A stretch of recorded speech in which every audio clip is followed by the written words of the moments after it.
What is going on, guys? JFC here. We are back. It's Monday. We got actually a pretty decent content day yesterday on Sunday, to the point where we really don't have any leaks at all right now. We have no idea what is coming at all. We don't even know what the next promo is, which is kind of rare. Even though it's Sunday and going into Monday right now, usually we know what the next promo is, but we actually don't know right now. So what do you guys think the next promo is going to be? If you guys don't want to deal with trading at all, you guys can go to the link in my description. Go to u7buy.com. They're a fast and very, very reliable coin service. The 5% tax is also covered. You can use my code JFC at checkout for a 5% discount. Thank you to U7Buy for sponsoring the video. Now let's get back to it. I'm curious here what you guys have to think. We got a mini release today, and the mini release was actually pretty good.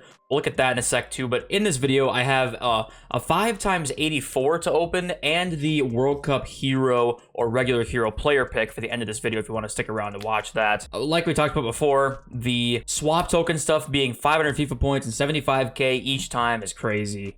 There's gonna be another one of these in the store, by the way, don't forget. Just throwing that one out there. The market right now though is kind of, we're seeing like a Sunday sell-off kind of thing right now. This Theo Walcott SBC with 99 pace. You know what this card reminds me of actually? Obviously he's not going to be as good, but Alawayron base 99 pace, 86 shot. The wonderful thing about a card like this is, by the way, you can play striker, but the best part about a card like this is that you can put like a Deadeye on him and it doesn't matter. That's why I think Alawayron is so good, even though he doesn't have any traits, right? This Theo Walcott actually has outside foot, which is an added bonus as well, but Alawayron doesn't really have any traits in terms of shooting, but he feels so good and he seems so good, I think, because you can put a Deadeye on him and give him like plus 10 finishing, 10 shot power, 10 passing, all that kind of thing. You can do that with this Theo Walcott card as well. And he's coming in, I think he's like an 85, 86. Is that what he is? Oh no, he's 83, 86. Yeah, that's Theo Walcott. I think if you have fodder, I would do him personally. I think as a super sub, it's difficult to get super subs with 99 pace. I mean, it's almost impossible apart from a card that has base 99 pace. So being able to sub on a card like this is actually going to be a huge advantage. If you're not using substitutions,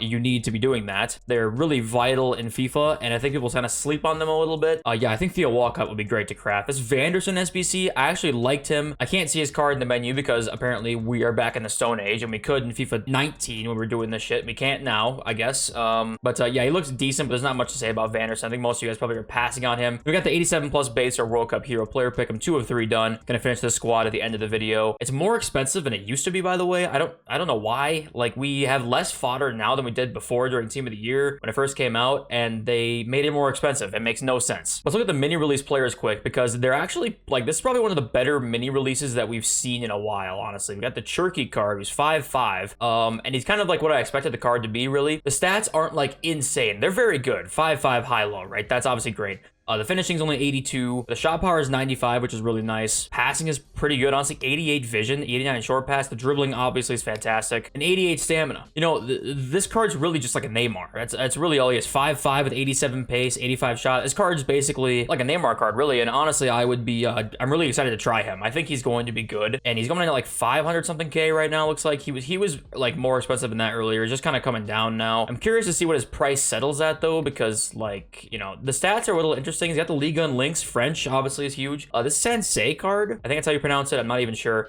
Honestly, he looks pretty good too. 6'2", 4'4", high medium, with 90 finishing, 90 shot power. The passing is decent. The dribbling's decent. Really just a good card. Nothing more to say other than he's just a good card all around. 84 strength as well. Outside foot shot is always good. Cheap La Liga striker though. I think you can't go wrong with that card either. Then we got Van de Veen, I think is how you pronounce it as well. Mickey Van de Veen, and this card looks good too, honestly. For Bundesliga center back, 6'4". High medium work rates for center back doesn't really matter, honestly. I don't mind them. Passing is pretty decent, and everything about this card is pretty good. 96 strength as well, 89 sprint speed. That's like Van Dijk pace splits right there. 6'4", can play left back too. Not a bad card. Honestly, not a bad card. I think all 3 of these mini release cards are pretty decent. Most mini release cards, honestly, kind of suck. And we got a pretty high-end one in Cherky and 2 decent cards. So it could be a lot worse, really. Also for objectives, that Silver Stars objective that I'm sure you guys have seen by now, it's almost expiring. I know many people are probably thinking that they just kind of want to pass on this because, like, you know, they don't want to play the Silver Lounge, right? There's actually 2 tokens in this, by the way. It says 1 there, but if you look at in here, you don't probably didn't even realize it. There is 1 in the win 3 matches as well. So this Silver Stars actually has 2 swap tokens in it. So that might entice you to play it more if you didn't realize there were 2. Just so you guys know, yeah, there's 2. I thought there was 1 until literally about an hour ago when I checked. And I was like, oh, there's 2. I guess I'm gonna play it now because I don't really want to miss out on 2 swap tokens. But all right, let's look at these Future Stars cards. Actually, Churky's going up. I think he was like 550 a little bit ago, so maybe he's getting bought up now. Let me look at what he was going for. Let's go hourly. Oh no, okay, he's 579. I thought he was like a little bit lower than that. Maybe he did, but curious to see what his price settles at. Walcott's 160k. Yeah, that's great. I think that's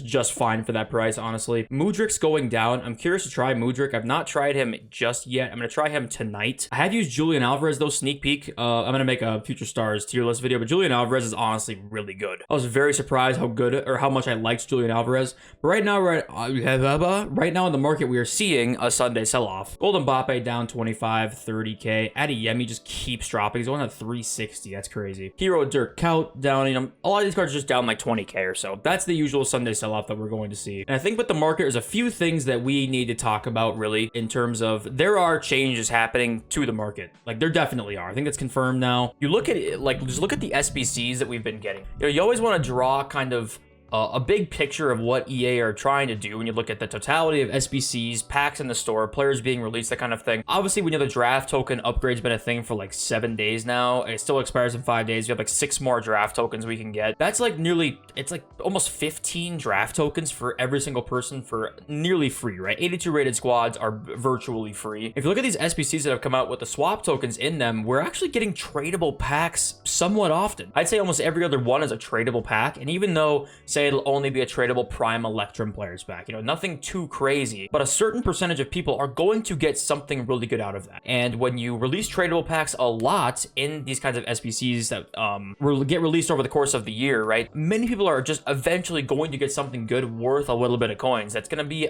over time, a really big coin injection into the market. This is what used to be the case with like FIFA 17 and 18 and 19. Remember, we had markets being extremely high. And one of the reasons behind that was because a lot of things like just random packs and SBCs and that kind of thing were all tradable and they were all pretty good. So that means everybody basically just with time would get an accumulation of tradable packs. You would then in turn eventually, odds are, pack something decent, and everybody would get quite a decent amount of coins just from free stuff really as time went on. If you look at the store here, you have ultimate pack pluses and premium gold players pack pluses as well. That not as much, but we have seen, I remember like last year, I want to say ultimate pack pluses and mega pack pluses, like that kind of thing, were very rare, and this year they are not as rare. They're coming into the game more and more, and ultimate pack plus is actually, you know, I'm talking FIFA point value here, is really good value, because in that mega pack, like, you really can get a lot of good stuff out of that. And the thing about mega packs is even if you don't get a high rated player or a player of much value, you're gonna get a lot of consumables that add up over time as well. There's just a lot of coins coming into the market, way more than we are used to seeing. I think this is going to affect the market in certain ways. You might be asking, well, what are the ways that we are going to see it? And right now, if you guys are familiar with the channel, we've talked about how we have been seeing it, and it does seem like EA are really trying to push off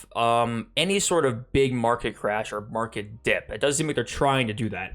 I still 100% expect it to happen within the next like week or so, really. I still think for sure it's going to happen. We've always like every year seen a big team of the year dip after like the first week it's out of packs or so. If you look at team of the year cards right now, they're still like up at about the same price they were when they went out of packs. I would expect them to go down still, even though I think EA are really trying to do their best not to have that happen. Because as you remember, another reason I think we're seeing this is the pack weight is so bad on these cards. And it's not that much better on Future Stars either. It's better, but honestly, it's still not what we are used to seeing, even from top-end cards, honestly. So with people getting more coins and cards getting packed less, that just makes cards more expensive, makes the whole market more expensive. I think that's something that we need to take note of, is really just a lot of changes kind of happening as the year's going on to FIFA right now. On another change as well is that if we look at fodder right now, we are getting gamble SBCs on, like, basically, it could be any day from Saturday to Monday to Tuesday. Like, I mean, it's nowhere near as predictable as it used to be, where it was pretty much every Monday and the occasional Sunday. Now it's just you have to expect that it could come on Saturday, Sunday, Monday, Tuesday, basically any of those 4 days. It's probably not going to ever come on Friday because they want you to go to the store instead of opening anything in the SBC section. So you can mostly count that day out. Other than that, we got to be prepared for fodder stuff potentially going up on a Saturday even. Like, that's kind of what we just need to prepare for. And we haven't actually seen much of a rise from that icon pick that we got today. 88s are still around 30K. Really, the only rating that did well was like 85s have just kind of stayed up instead of going back down. 84s maybe have gone up like 1,000 or so. Ratings didn't do great, but what this does tell me is that I think the floor for fodder is also going to be higher. I do think this is not the floor at all. I do think it's going to be higher than what we used to see it because of coin injection and because I think EA are just trying to make it higher. I think people, EA wants to have it so that you open promo packs and you get an 87 rated card and he's expensive. When we had last year in the prime, or this year earlier in the year in the prime of the cheap market, it really wasn't worth it to pack 86 pluses. Like 86, 87s, 88s were going for like not much, and it did make it kind of not worth it to open packs because you could pack something crazy high rated and it wasn't going for much. But I think EA are trying to fix that here. Seems like they're doing a pretty good job of that right now. So basically the summary of this whole video is just there's a lot of changes happening that you need to be aware of. A lot of the stuff that we're used to seeing in the market, whether it be this year or previous years, is a little bit different this year. And I think that's going to be just staying the par for the course as the year goes on. It seems like EA, they tried the really cheap market, and don't get me wrong, the market's still cheaper than it used to be, right? Talking like FIFA 19, 18, 17, like we were talking about earlier in the video. The market's still cheaper than it was then for sure. Obviously with gold cards, like gold cards are basically worthless apart from Mbappe. But I do think EA kind of like that more expensive market. I think they do. I think they're leaning towards that way. At least it seems like it with all of the context all the context clues that we are receiving in every facet of Ultimate Team, really. There's also a financial incentive to make the market a little more expensive because then if you pack something good, you're going to be making a shit ton of coins. It makes it more enticing to buy FIFA points. Even if you pack things less, you still have that thought in your head to say, okay, if I do pack something crazy rare, at least it's going to be worth a fortune. I think that's what they're going for. And it's kind of how the FIFA markets used to be. 584 pack. Let's rip this open. I'm hoping for a future stars player. I mean, I'm not accounting on much. I got no team of the years. I'm in need of some promo cards. All right, EA, I'm in need of some promo cards. Let me get an inform.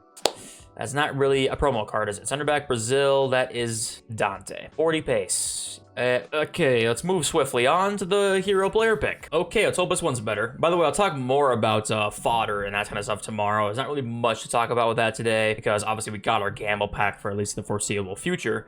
I have in this pack, I've gotten Kuhl and I've gotten Smolarek. There's a couple good cards I've gotten out of this. I'm going to nation reveal this. So if you don't like it, I'm very sorry, but I love nation reveals because I don't really get to do them very often. I would love to get Aloeron. I know it's the rattiest card in FIFA, but I still would love it. Yaya, Marquisio, all of them would be amazing. Let's see if we can keep our hot streak up. The World Cup hero player picks. Okay, we got Italy, Argentina, and the US. We have hope for Marquisio. Wait, Marquisio and Di Natale. Isn't that it? Argentina is probably like Mascherano or something. There's no, I mean, Milito could be two, but I think Marquisio and Di Natale are the only ones, right? I feel like Italy has to be a dub, and the United States, just unless it's like World Cup hero Donovan, is probably not going to be a W. Who do we stat reveal first here? Okay, let's do the United States player. 73 physical. It's going to be Donovan or Dempsey, obviously. And 87, is this like based here? This is based Donovan, isn't it? Oh no, this is World Cup Donovan. Oh, that's not bad. All right. Right, the Argentina player, am I forgetting somebody? I'm pretty sure it's just Mascherano or Milito, right? And 84 dribbling, that's gotta be Milito. Yep. Okay, that's bad. All right, now it's just, this is Marquisio. I would be so happy. And I'm able to tell probably off one physical stat here. All right, let's see. Please be Marquisio. It's not. Okay, I think it's Di Natale then, right? Okay, it's Di Natale. That's decent. Like, that's not bad. Would I have rather had Marquisio? Yes, but Di Natale is not bad. So Di Natale's 350 and Donovan's 270. So I'll take Di Natale there. I don't mind that though. That's a W in my opinion. I loved Di Natale's what was that promo that Heroes got last year? God dang it, what was that promo? Captains, that what it was. Di Natale captain's card was amazing. So we will take Di Natale. Who got Yaya? Who got Aloeron? All right, I want to hear it. Let me know down below. You're allowed to flex in my comment section, right? It's a flex. It's a pro flex zone around here, right? Love y'all. See you next video very, very soon. Peace.